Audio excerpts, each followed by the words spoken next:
Hello everyone, welcome to the study with Mayank. मैं हूं आपका मयंक। हम लोगों की यहां पर क्लास 11 की एनसीईआरटी फाइन आर्ट्स की किताब चल रही है। आज आपका यहां पर अध्याय दूसरा है। यहां पर हम लोग सिंधु घाटी की कलाएं अध्याय को पढ़ेंगे। तो चलिए स्टार्ट करते हैं आज का वीडियो। देखते हैं हमें क्या क्या डिस्कस करना है। यहां पर आज के अध्याय में हम लोग सिंधु घाटी सभ्यता के स्थलों के उत्खनन से जो सामान हमें प्राप्त हुआ है उसका यहां पर अध्ययन करने वाले हैं। सिंधु घाटी सभ्यता का उद्भव आज से करीब 4500 साल पहले भारत के उत्तर पश्चिमी रीजन में हुआ था। सिंधु घाटी सभ्यता जो है भारतीय उपमहाद्वीप की सबसे प्राचीनतम सभ्यता मानी जाती है। यहां पे लिखा हुआ है कि सिंधु नदी की घाटी में कला का उद्भव ईसा पूर्व तीसरी सहस्राब्दी के उत्तरार्ध में हुआ था। देखिए, ईसा पूर्व का मतलब क्या हो गया कि ईसा के जन्म से पहले। तो ईसा मसीह का जन्म आज से लगभग 2000 साल पहले हुआ है। और यहां पे लिखा हुआ तीसरी सहस्राब्दी के उत्तरार्ध में। एक सहस्राब्दी जो होती है वो 1000 वर्ष की होती है। तो यहां पर पहली सहस्राब्दी का हमने 1000 वर्ष ऐड कर लिया, दूसरी का भी 1000 वर्ष ऐड कर लिया, और तीसरी सहस्राब्दी का उत्तरार्ध है। उत्तरार्ध का मतलब ऊपर का आधा भाग। इन तीसरी सहस्राब्दी पूरी नहीं है बल्कि हाफ है। तो तीसरी सहस्राब्दी का हमने 500 वर्ष यहाँ पर ऐड कर लिए। इन सबको अगर आप ऐड करेंगे तो आप ये पाएंगे ये 4500 वर्ष हो जाएगा। यानी सिंधु घाटी सभ्यता जो है आज से करीब 4500 साल पहले अस्तित्व में आई थी। क्योंकि यहाँ पर हिंदी में लिखा हुआ है तो हिंदी में लिखे होने की वजह से कई अभ्यर्थियों को पढ़ने में दिक्कत होती है। तो इसी वजह से मैंने यहाँ पर मैथमेटिकली समझाया है ताकि चीजें आपको आसानी से समझ में आ जाएं। सिंधु घाटी सभ्यता के स्थलों से हमें कला के विभिन्न रूप प्राप्त हुए हैं, जिनमें प्रतिमाएं हैं, मोहरें हैं, मिट्टी के बर्तन हैं, आभूषण हैं और पकी हुई मिट्टी की मूर्तियां भी हैं। सिंधु घाटी सभ्यता के दो प्रमुख स्थल काफी फेमस हैं, जो कि यहाँ के प्रमुख नगर भी हैं। इनमें एक हड़प्पा है और दूसरा मोहनजोदड़ो है। सबसे पहले हड़प्पा स्थल की खोज की गई थी। तो हड़प्पा स्थल पहले खोजा गया था और बाद में जो स्थल खोजे गए हैं उनको हड़प्पा के आधार पर हड़प्पा सभ्यता के स्थल या फिर सिंधु घाटी सभ्यता के स्थल भी कहा गया है। हड़प्पा जो है रावी नदी के बाएं तट पर स्थित है। वहीं मोहनजोदड़ो जो है ये सिंधु नदी के दाएं तट पर पड़ता है। वर्तमान में हड़प्पा और मोहनजोदड़ो दोनों ही स्थल जो है पाकिस्तान में पड़ते हैं। इन दोनों स्थलों की बात करें तो ये पूरी प्लानिंग के तहत ये स्थल बसाए गए थे। जैसे आज के आधुनिक नगरों का विकास किया जाता है, ठीक वैसे ही आज से करीब 4500 साल पहले ये पूरे नगर नियोजन के साथ बसाए गए थे, प्लानिंग के साथ बसाए गए थे। इन नगरों में रहने के मकान, बाजार, भंडारगृह, कार्यालय, मोहनजोदड़ो का सार्वजनिक स्नानागार, ये सभी अत्यंत व्यवस्थित रूप में यथास्थान बनाए गए थे।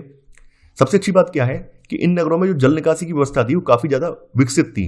आज भी आप देखते होंगे, आज भी तमाम भारत के जो नगर हैं वहां पर भी जल निकासी की व्यवस्था प्रॉपर तरीके से नहीं है, लेकिन यहाँ पर जल निकासी व्यवस्था प्रॉपर तरीके से थी। यहाँ पर जो नालियां थी वो ढकी हुई थी। जगह जगह पर नालियों को साफ करने के लिए मैनहोल बनाए गए थे। तो आज से 4500 साल पहले ये लोग इतने ज्यादा विकसित थे कि इन्होंने पूरी प्लानिंग के तहत इन नगरों का विकास किया था। सिंधु घाटी सभ्यता के बारे में अगर आपको ज्यादा पढ़ना हो तो क्लास 6 की जो एनसीईआरटी वाला वीडियो है वो वीडियो देख सकते हैं। वहां पर इसके बारे में और ज्यादा विस्तार से बताया गया है। इसके अलावा सिंधु घाटी सभ्यता के कुछ अन्य महत्वपूर्ण स्थल जो हैं उनमें लोथल और धौलावीरा जो कि गुजरात में पड़ते हैं, राखीगढ़ी जो है हरियाणा में पड़ता है, रोपड़ पंजाब में है और कालीबंगा राजस्थान में पड़ता है। तो यहां पर आप देख पा रहे हैं मैप में स्थल दिए गए हैं कौन कौन से सिंधु घाटी सभ्यता के स्थल हैं। सिंधु घाटी सभ्यता के लोग मूर्तियां बनाने में एक्सपर्ट थे।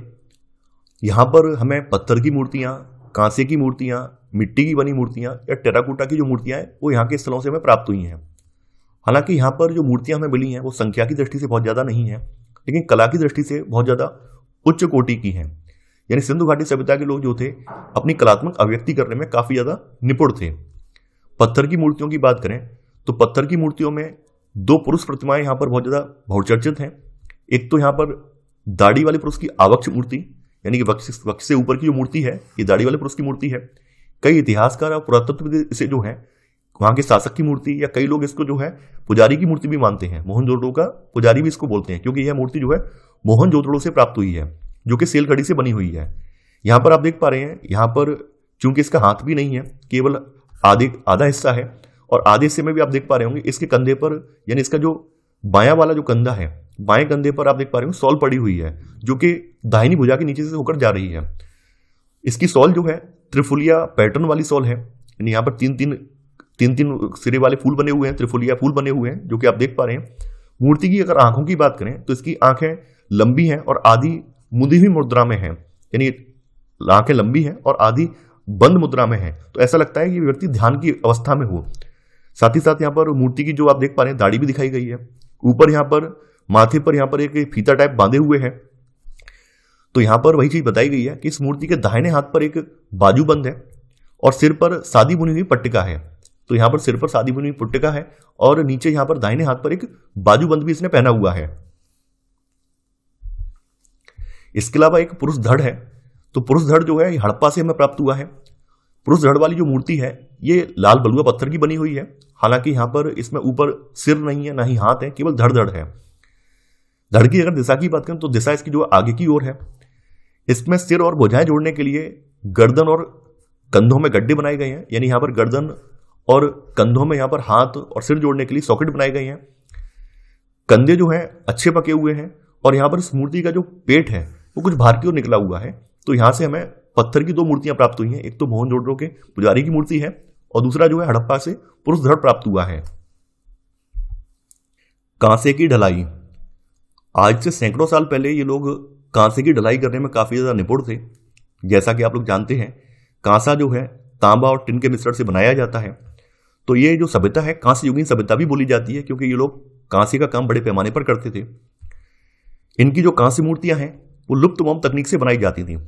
लुप्त मोम तकनीक का मतलब क्या है, मैं फिर से बता दे रहा हूं। यहाँ पर पहले अगर हमें कोई मान लीजिए मूर्ति बना ली है तो पहले हम क्या करेंगे, उसी के आकार की मूर्ति पहले हम मोम से बनाएंगे। मोम से मूर्ति बनने के बाद क्या करेंगे, उस पर गीली मिट्टी का लेप चढ़ा देंगे और जब मिट्टी सूख जाएगी तो मिट्टी में एक छेद करके हम उसको आग में पकाएंगे। आग में पकाने से क्या होगा, जो मोम होगा वो पिघलकर बाहर निकल जाएगा और अंदर एक सांचा क्रिएट हो जाएगा।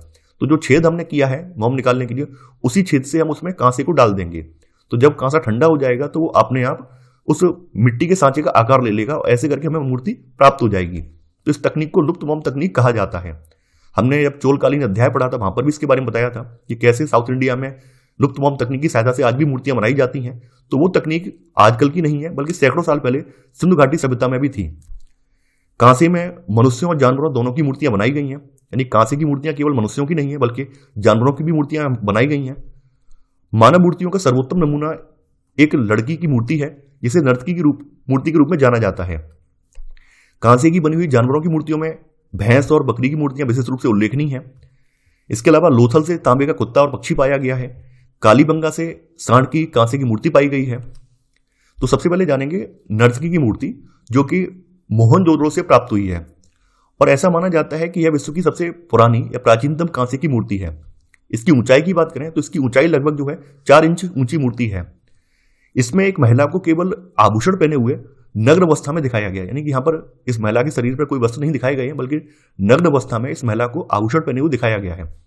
इसके लंबे केस, यानी इसके पीछे जो लंबे बाल हैं, पीछे लंबे बाल सिर के पीछे चूड़े के रूप में गुथे हुए हैं।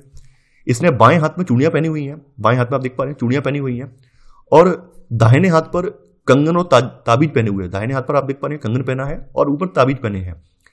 देखिए ये जो मूर्ति है त्रिभंग मुद्रा का उदाहरण है। त्रिभंग का मतलब क्या है कि इसमें जो शरीर है इसका 3 तरफ से मुड़ा हुआ है।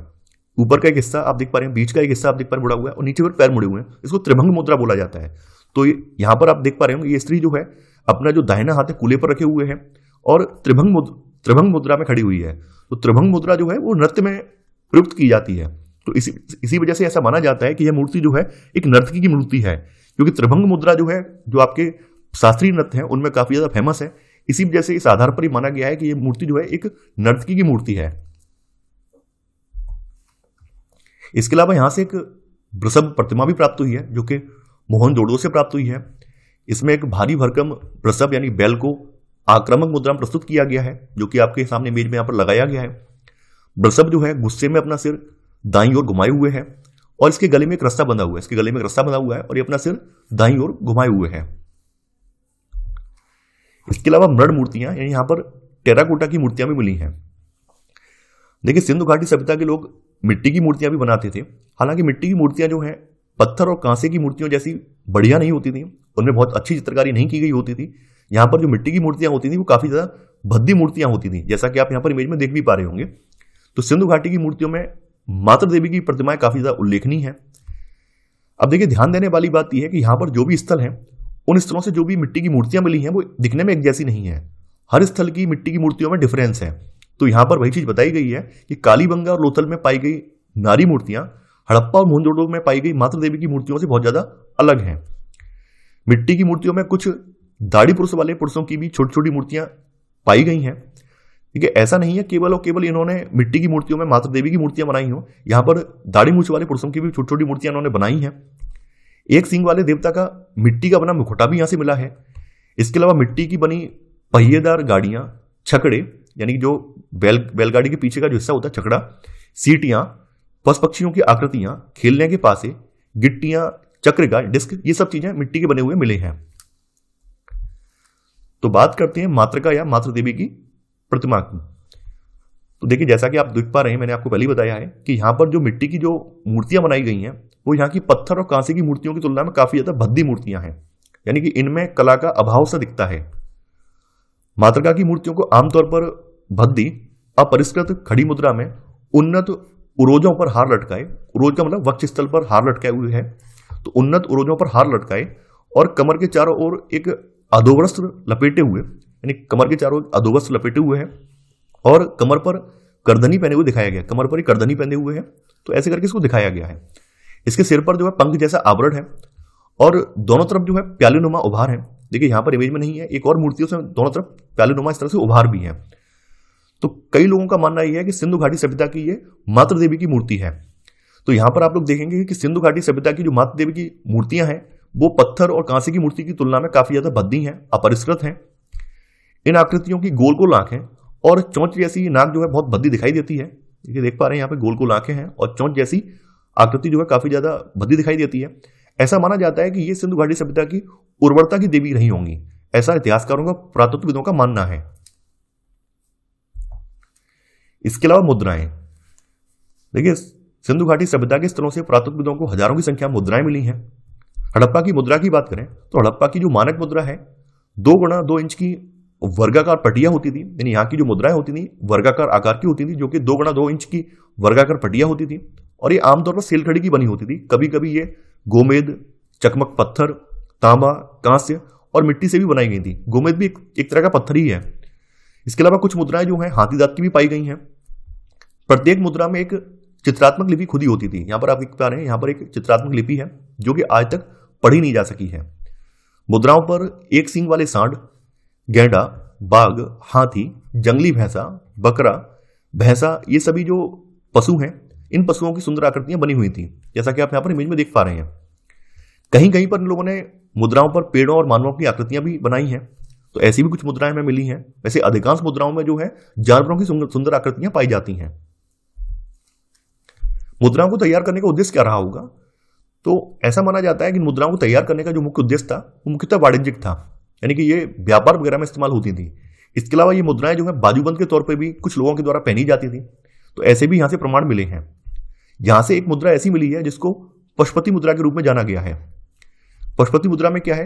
देखिए पशुपति मुद्रा जो है पूरी नहीं है बल्कि साइड से टूटी हुई है, इतना हिस्सा इसका टूटा हुआ है, केवल ऊपर का 3/4 भाग इसका शेष बचा हुआ है, इसका 1/4 भाग लगभग टूटा हुआ है। तो इस मुद्रा में एक मानव आकृति पालती मार कर बैठी हुई दिखाई गई है। यहाँ पर आप देख पा रहे हैं मानव आकृति यहाँ पर पालती मार कर बैठी हुई दिखाई गई है। कई लोग ये मानते हैं पुरुष देवता है, कई लोग ऐसे मानते हैं यहाँ पर स्त्री देवी है, तो यहाँ पर मतभेद है। फिर भी इसको जो है पशुपतिनाथ माना गया है। इस मानव आकृति के दाहिनी ओर एक हाथी और एक बाघ है। दाहिनी ओर आप देख पा रहे हैं एक हाथी है और एक बाघ है, जबकि बाईं ओर एक गैंडा और भैंसा दिखाया गया। बाईं ओर यहाँ पर एक गैंडा और भैंसा दिखाया गया है। इन पशुओं के अलावा स्टूल के नीचे यहाँ पर 2 बारहसिंगे हैं। स्टूल के नीचे आप देख पा रहे होंगे, जहां पर बैठा है उसके नीचे 2 बारहसिंगे हैं। देखिए ये मोस्ट इंपॉर्टेंट है, ये आईएएस परीक्षा में प्रश्न पूछा गया है। जो पशुपतिनाथ वाली जो मुद्रा है उसमें कौन कौन से जानवर हैं ऐसे करके पूछा गया है, तो आपको पता होना चाहिए इसमें कौन कौन से जानवर है। मोस्ट इंपॉर्टेंट है, आप इसको लाइटली मत लेना कि सर ने बता दिया, इतना डिटेल में बता दिया। डिटेल में आता नहीं है, आया है तभी तो मैं बता रहा हूं यहाँ पर, ये डिटेल में आया है। तो आपको पता होना चाहिए इस मुद्रा में कौन कौन सी चीजें हैं। इसके दाहिनी ओर एक तो बाघ है, हाथी है, एक गैंडा है और एक भैंसा है, और नीचे की तरफ 2 बारहसिंगे हैं। ये आपको पता होना चाहिए। इस तरह की जो मुद्राएं हैं 2500 से लेकर 1900 ईसा पूर्व की हैं और ये सिंधु घाटी सभ्यता के अनेक पुरास्थलों से बड़ी संख्या में ये पाई गई हैं। देखिए मुद्राओं के अलावा यहां से तांबे की वर्गाकार या आयताकार पट्टियां, इन टैबलेट भी पाई गई हैं, जिनमें एक ओर मानव आकृति और दूसरी ओर कोई अवलेख अथवा दोनों ओर ही कोई ना कोई अवलेख है। जैसा कि आप यहां पर देख पा रहे हैं, ये तांबे की वर्गाकार या आयताकार टैबलेट यहां से पाई गई हैं और यहां पर भी इनके बारे में ऐसा प्रतीत होता है कि ये भी ताम्र पट्टियां जो हैं बाजूबंद के तौर पर हाथों में बांधी जाती होंगी। मुद्राओं पर अंकित अभिलेख हर मामले में अलग अलग किस्म के होते थे, लेकिन इन ताम्र पट्टियों पर अंकित जो अभिलेख हैं उन पशुओं से ही संबद्ध थे जो कि इन पर चित्रित किए गए थे। अब है मृदभांड। देखिए, मृदभांड का मतलब है मिट्टी के बर्तन। तो सिंधु घाटी सभ्यता के स्थलों से जो अधिकांश बर्तन हमें मिले हैं वो बर्तन कुम्हार के चाक पर बने हुए हैं। ये यहाँ की खास बात है, यानी यहाँ पर हाथ से बने हुए बर्तन बहुत कम पाए गए हैं। अधिकांश यहाँ के जो बर्तन हैं वो कुम्हार के चाक पर बने हुए हैं। इनमें रंग किए हुए बर्तन बहुत ज़्यादा कम हैं, लेकिन सादे बर्तन यहाँ पर बहुत अधिक हैं। सादे बर्तन जो है आमतौर पर लाल चिकनी मिट्टी के बने हुए हैं। काले रंगीन बर्तनों पर लाल लेप की एक सुंदर परत चढ़ाई गई है, जिस पर चमकीले काले रंग से ज्यामितीय आकृतियां और पशुओं के डिजाइन बने हुए हैं। यहाँ से बहुरंगी मृदभांड और उत्कीर्णित बर्तन जो है यहाँ पर बहुत कम पाए गए हैं। यहाँ पर कुछ जो है घुंडीदार पात्र भी हमें मिले हैं। इसके अलावा यहाँ पर छिद्रित पात्र भी पाए गए हैं। लगभग सभी जो बर्तन है उन सभी बर्तनों में सुंदर मोड़ पाए गए हैं, जिससे यह आभास होता है कि यहाँ के लोग कलात्मक रूप से ये बर्तन बनाने में काफी ज्यादा निपुण थे। छोटे छोटे पात्र, अधिकतर आधे इंच से भी कम की ऊंचाई वाले यहाँ पे पात्र पाए गए हैं। जैसा कि आप देख पा रहे हैं, छोटे छोटे पात्र भी यहाँ पर पाए गए हैं। इसके बाद है आभूषण। देखिए, हड़प्पा सभ्यता के लोग, चाहे वो स्त्री हो, पुरुष हो, अमीर हो या गरीब हो, सभी वर्गों के लोग अपने आप को आभूषणों से सजाते थे। यहाँ के आभूषण बहुमूल्य धातुओं और रत्नों से लेकर हड्डी, सेलखड़ी और पकी हुई मिट्टी तक के बने होते थे। आभूषणों में गले के हार, फीते, बाजूबंद और अंगूठियां ये आमतौर पर पुरुष और स्त्री दोनों के द्वारा पहने जाते थे। वहीं करधनियां, कर्णफूल यानी कान के जो बूंदे वगैरह हैं, और पैरों के कड़े या पैजनियां यानी पैरों की जो पायलें हैं, ये मुख्यतः स्त्रियां पहनती थीं। हरियाणा के फरमानापुरा स्थल पर एक कब्रिस्तान में शवों को गहनों के साथ दफनाया गया है। इसके अलावा हड़प्पा सभ्यता के स्थलों पर मनके बनाने का उद्योग काफी ज्यादा विकसित था। मनके जो हैं कार्निलियन, जमुनिया, सूर्यकांत, स्फटिक, कांचमणि, सेलखड़ी, फिरोजा, लाजवर्द मणि इनसे बने होते थे। देखिए, आप देख पा रहे हैं, ये मनके होते हैं जिनके बीच से हम माला पिरोते हैं, तो वो मनके बोले जाते हैं। इसके अलावा जो है तांबा, कांसा और सोने जैसी धातुओं से भी, और शंख, सीपियां और पकी मिट्टी के भी मनके बनाए जाते थे। मनके जो है विभिन्न आकार के होते थे। कोई तस्तरी नुमा है, कोई बेलनाकार है, गोल या ढोलकाकार है। तो इस तरह से कई प्रकार के मनके यहाँ बनाए जाते थे। कई मनके ऐसे भी थे जो कि दो पत्थरों को जोड़कर बनाए गए थे। इसके अलावा हड़प्पा के लोग पशुओं, विशेष रूप से बंदरों और गिलहरियों के नमूने भी बनाते थे, और इन नमूनों का उपयोग पिन की नोक या फिर मनकों के रूप में ये लोग करते थे। सिंधु सभ्यता के लोगों का पहनावा। देखिए, सिंधु सभ्यता से हमें जो मूर्तियां मिली हैं, उन मूर्तियों के आधार पर हमने इनका पहनावा रिक्रिएट करने की कोशिश की है। तो यहाँ पर इमेज भी लगाई गई है कि कुछ इस तरह से लोग यहाँ के कपड़े पहना करते होंगे। तो यहाँ पर बताया गया है, ये लोग साज सज्जा के प्रति काफी ज्यादा लालायित रहने वाले लोग थे। तो सिंधु घाटी के घरों में बड़ी संख्या में मिले तकुए और तकुआ चक्रियां कपास और ऊन की कताई का संकेत करते हैं। यानी यहाँ पर कपास और ऊन की कताई यहाँ पर बड़े पैमाने पर होती थी, क्योंकि यहाँ से मिट्टी के तकुए और तकुआ चक्रियां मिली हैं जो कि इस बात का संकेत करती हैं। अगर हम यहाँ के पहनावे की बात करें तो पुरुष और स्त्रियां धोती और शॉल जैसे दो अलग अलग कपड़े पहनते थे। शॉल जो है दाएं कंधे के नीचे से ले जाकर बाएं कंधे के ऊपर उड़ी जाती थी। जैसा कि हमने बताया था कि जो मोहनजोदड़ो से हमें मूर्ति प्राप्त हुई है, उस मूर्ति के आधार पर हमने ये क्रिएट करने की कोशिश की है कि शॉल यहाँ पर जो है दाएं कंधे के नीचे से ले जाकर बाएं कंधे के ऊपर से डाली जाती होगी। इसके अलावा जो सिंधु घाटी सभ्यता के लोग हैं, ये साज श्रृंगार और फैशन के प्रति काफी ज्यादा जागरूक थे। यहाँ के पुरुष जो है दाढ़ी मूंछ रखते थे, और स्त्रियां जो है सुंदर दिखने के लिए सिंदूर, काजल, लाली का प्रयोग करती थी और चेहरे पर लेप लगाती थी। तो ये सब चीजें हमें उत्खनन में प्राप्त हुई हैं। इसी आधार पर कहा गया है कि यहाँ के लोग साज सज्जा के प्रति काफी ज्यादा जागरूक थे।